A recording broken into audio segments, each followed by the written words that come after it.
Hello everybody, here is a quick tutorial on how to solve simple rational equations.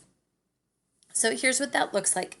Now there's a super cool thing about fractions, and what it tells us is that if we have two fractions that are equivalent, say 1/2 and 2/4, those are equivalent. You know that because 2 out of 4 is half, right?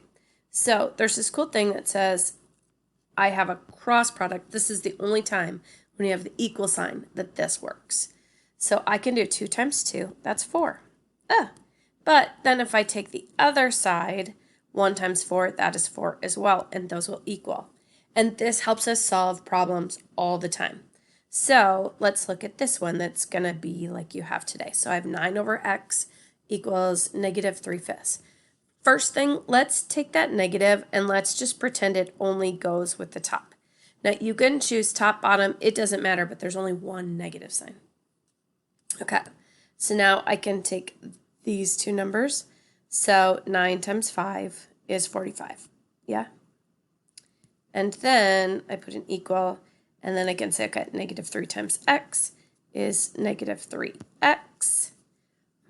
Okay, so 45 equals negative 3x. What do you do from there? Yep, you divide by negative 3. So super simple. 45 divided by negative 3. So x is negative 15. I'm just doing that in my head, but yep, I'm right. So then you just go in here and you type in negative 15 because that's how Delta math works, right? And then you hit submit. Bang!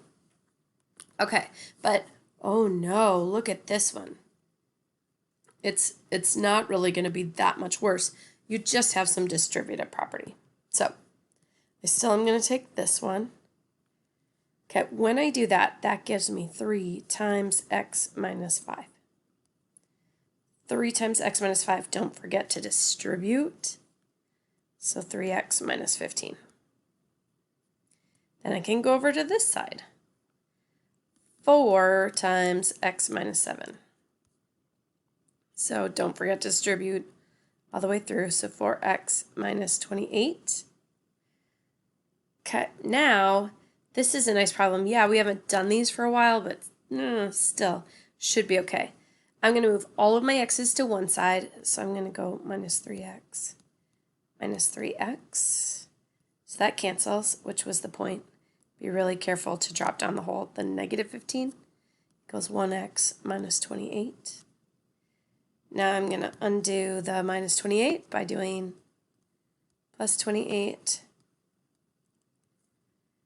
So that gives me 13. Positive 13 equals 1x. So I go up here, type in 13, enter, submit answer.